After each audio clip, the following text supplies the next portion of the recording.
Nick Fairbaugh, friend of the show, buddy of mine, said that the Steelers have given Aaron Rodgers a soft, quote-unquote, soft deadline.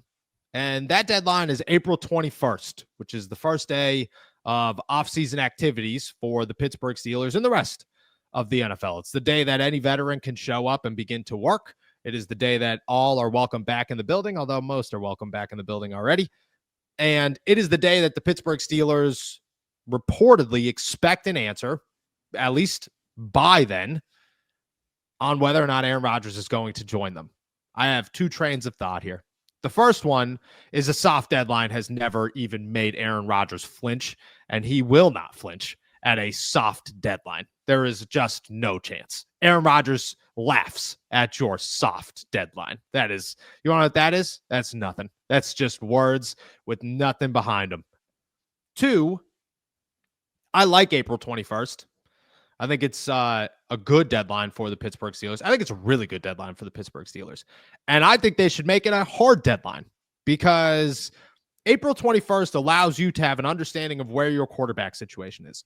It also gives you a full week to say, okay, I guess less than a week, 5 days, something like that, to say, if Aaron's on our team, awesome, we have an understanding.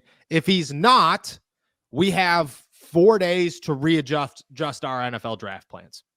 That we have one final, okay, here it is. Let's figure this thing out. And everybody could say like, oh, months and months of scouting comes down to 4 days. They could do it in 4 days. They could 100% sit there, not leave their houses or their draft war room for 4 days and have a rock solid plan of how they're going about things. That is a possibility. I think the 21st is perfect. And I think it's something that the Steelers should make a hard deadline, because if he doesn't show up by the 21st, like, what does he do? Does he sign the day of the draft and then just screw everybody? Does he sign the second day of the draft after you just drafted Tyler Shuck in the first round? Like, is that what he does? And do you even accept that? Like, that's where things get a little chaotic in the Aaron Rodgers realm of things, is if the Steelers go into the NFL draft and Aaron Rodgers has not signed yet, they could either guess that he's going to, which, I mean, by no counts should be a guarantee, especially at that point. At that point, we're a month and a half in. Like, what could be holding him back? Nothing. At this point, you just have to assume he's like almost 2 feet out the door. You have to go into the draft assuming that he's not going to be here. And then what happens if he is? What happens if he signs the next day, or he calls you on Monday and says, hey, I'm ready to go. Let's sign this deal. And you just spent a first round pick on a quarterback. Like, I get it. You'd rather have Aaron Rodgers as your starting quarterback in 2025, but you also just completely changed your plans for this guy. You completely changed everything. The Steelers, if Aaron Rodgers signs the 21st, if Aaron Rodgers signs with the Pittsburgh Steelers on the 21st, their first round pick is not a quarterback. It's not. It's another position in need. And then maybe they do something big like trade to the end of the first, to the end of the first round, early second round for a guy like Jalen Milroe who could develop. They waited out to the third round for a guy like Quinn Ewers. They hope that Will Howard's around in the third round. They do something like that, a developmental piece, a guy with upside that isn't supposed to start in 2025. But if Aaron Rodgers isn't here on the day of the draft and they draft Jackson Dart, you're not drafting Jackson Dart to sit behind Aaron Rodgers for a year. You drafted Jackson Dart because you think that guy is the next quarterback of the Pittsburgh Steelers. And now what? You've just done that so that next year becomes even more complicated? Like, that's where it comes down to me, is if the Steelers' plan with Aaron Rodgers is to draft a Kenneth Grant, is to draft an Emeka Ibuka, which it probably most likely is right now, is to draft a Trey Henderson or a whoever in the first round, and all of a sudden they have to overreact and draft a quarterback, and then Aaron signs 3 days later, I don't even think I'm accepting that deal. I think I'm just telling him, screw off, it's over. There's nothing left. You've pushed this too far. That's why I think in my head, the 21st gives you enough time to adjust everything you need to adjust to have an understanding. And if he says, no, I'm not ready to make a deal yet, You tell them, all right, cool, you have until Wednesday night. If you don't call us by Wednesday night, we're moving on. That's how I view things. I mean, things could be different. Everybody has a different opinion, but I would look at it that way. You got thoughts on the matter? Yeah, you have to be willing to walk away at all Yeah. times. You have to be willing to walk away and pivot to your next plan. I would hope and I would guarantee that the Steelers do have a contingency plan if they don't land Aaron Rodgers. I know that it's so far down the road that the Steelers are looking like the leader in the clubhouse to land this guy, Yeah. but they have contingency plans. And part of that, probably a large part of that, is the NFL draft because they have Mason Rudolph in the building. And as everybody has stated over the past week and a half since he signed, they are comfortable with Mason Rudolph starting games in 2025, but they don't want him to be the starter in 2025. Now, you can agree with that or not, but that's what everybody is saying the Steelers are viewing Mason Rudolph as, which means the guy that they want to be the starter in 2025 is not yet on the roster. That could be a draft pick. That could be Aaron Rodgers. But if Aaron Rodgers is continuing to say, hey, I don't know yet. Yeah, I don't know yet. Well, I'd like a little bit more time.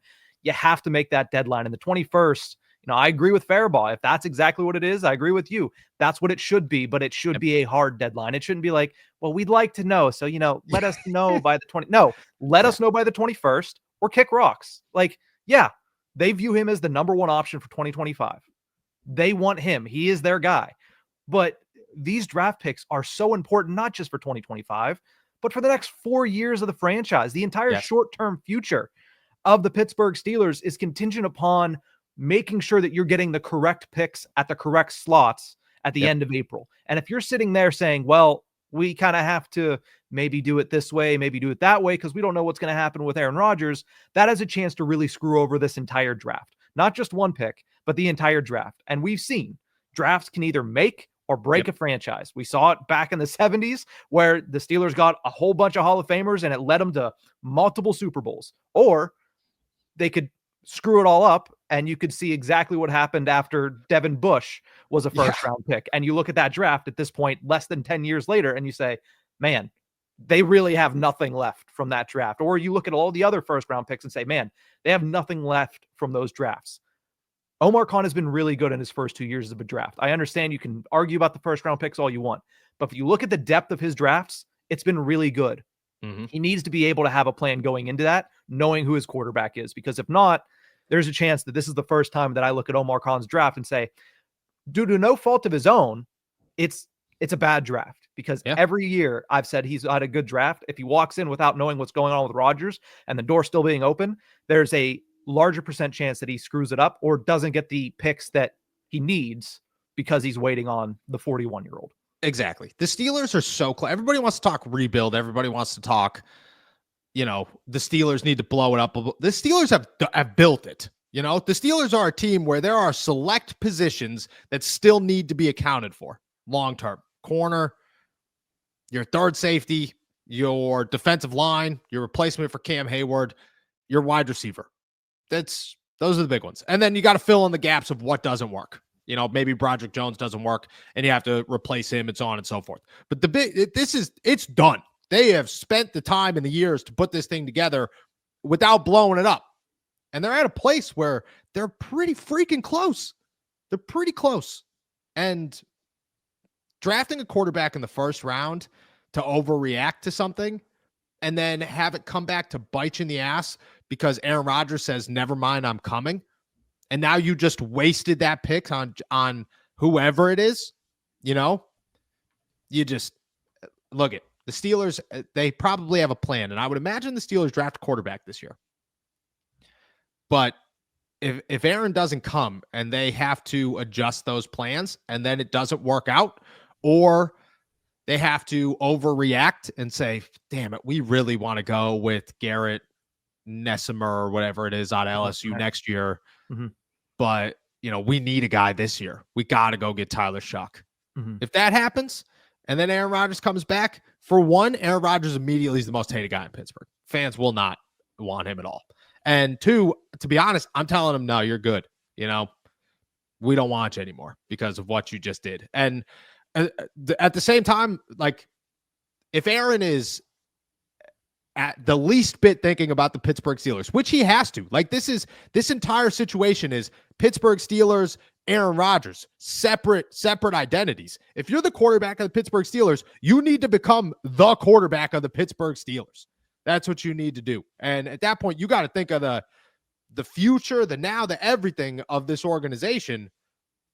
You have to take that into account. So I agree with Faribaugh. I agree with you. It's got to be the 21st. Make it hard and say, dude, this is not a soft deadline. This is it. Show up or don't. If you don't, we're moving on. Sorry, dude. You know, we've waited and we've given you all the time in the world. Mason's our guy with Jackson Dart, you know, stepping in to be the starter in 2025.